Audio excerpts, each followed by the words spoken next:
Hi everybody, Mike with Enviroscape LA, and today I'm here to talk to you because we're getting so flooded with calls. There's a drought, there's a mega drought, and so people are trying to do the right thing. They're trying to switch to drip irrigation. So we can't be everywhere. I get a call the other day from San Francisco, and that's why I thought I was really just thought I was moved to make this video because homeowner, this is how the conversation went. He said, hey, we're in San Francisco, South Bay, South Bay of San Francisco.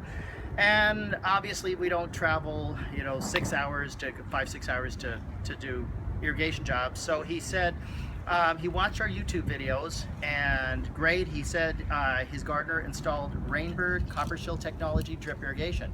He said, but Mike, are you sure this works? And I said, my question to him was why?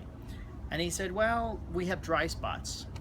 Dry spots, that's not a good thing. I asked him, okay, well, you use the right kind of drip irrigation, the Rainbird Copper Shield technology, but let me ask you a question. What was the spacing on the drip irrigation? So for example, we just installed this. It's not completely done yet, but we just installed this. This is the Rainbird drip, and you notice there's an emitter right here. Water, when we turn it on, it actually comes out of here, and then you can measure it every 12 inches. Here's the next hole, so that's 12 inches. My boot is roughly a foot, and so here's the emitter, and then here's an emitter. So it comes out about every 12 inches.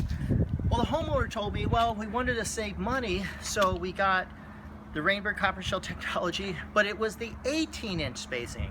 Well, let me tell you something. The 18-inch spacing is for when you have big mature trees, botanical garden, for example, and the big trees have a very big space, so they don't need as much water, but they need it infrequently, but they need a deep watering. So that's when you use it. You don't use it at your house. Don't use the 18-inch Copper Shield technology unless you have like a 5-acre property, an orchard, then that's something different.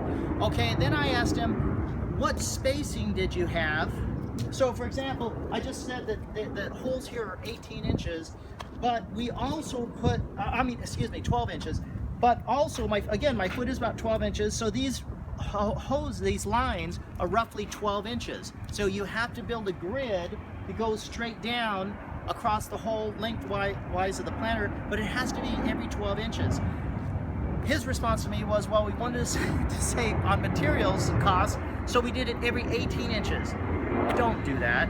Don't do it 18 inches. Don't buy the 18-inch stuff for your house. Buy the 12-inch spacing every 12 inches, and also when you install it every 12 inches. Okay, so that's number one point. If you're going to work with your gardener, buy it from your irrigation supply house, the professional irrigation supply house. Don't go to the big box stores because they don't even carry this stuff. Google Rainbird Copper Shield technology distributors and they'll tell you where you can buy it.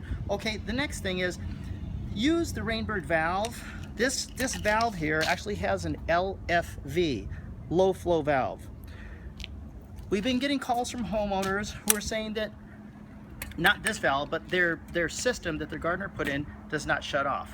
Now, a valve has a diaphragm in it right here, and this diaphragm has a needle going through it. And when the timer says turn on, what this is connected to, the timer, the diaphragm actually opens up and water goes through. It takes high pressure to close it. It also takes a certain amount of pressure, high pressure, to close it. Unfortunately, with most valves, you actually have high pressure, and so the diaphragm doesn't close, and so your drip irrigation can be on for days, and you don't know if it's on unless it floods the area. You don't know it's on because you don't see it.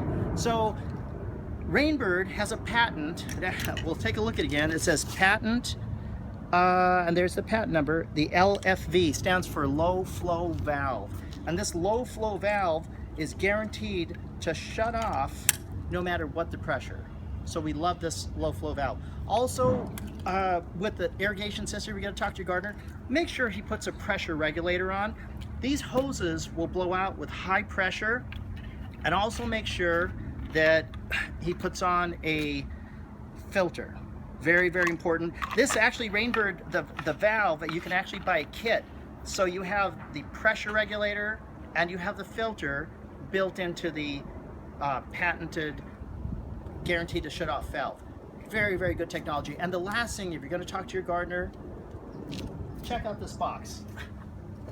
This is called a clean out because this filter here will trap about 99% of the stuff. That other 1% goes to the end of the line. So when it does, once a year, you open up your valve, you open this up, you flush out your line for about 30 seconds, and then it's just like brand new.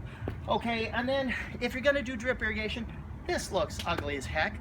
Don't just leave it like that. But check out, we just finish this planter here. We're gonna sweep this up. This is the finished product. You're not supposed to be able to see the tubes. This is this stuff called deco bark, and it actually feeds the soil, helps to keep weeds down. It looks beautiful, and it covers the drip irrigation.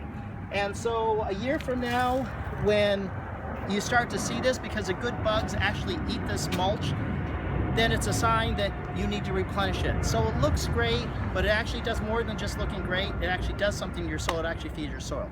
So this is Mike with Enviroscape LA, giving you some ideas on tips if you're gonna work with your gardener, exactly the things that you need. The Rainbird Copper Shield technology, drip irrigation, the 0.6 gallon per hour, 12-inch spacing. You wanna use the Rainbird, if the application is it calls for it, you want to use the valve, you want to use the pressure regulator and the filter, and use the clean out, and then cover it with mulch. Now, of course, you don't always cover it with mulch. One last point, you don't cover the drip irrigation with mulch. In some cases, as with grass, that's right, you can use this drip irrigation for grass. It actually has a you put it in every 12 inches, just like planters, but it's underneath the ground, so you're not going to put it on the ground, and then it covers, it gets covered with your grass or whatever you're going to do, carapia or whatever ground cover you're renovating. Okay, so that's it. Mike with Enviroscape LA signing off. When you think sustainability, think Enviroscape LA.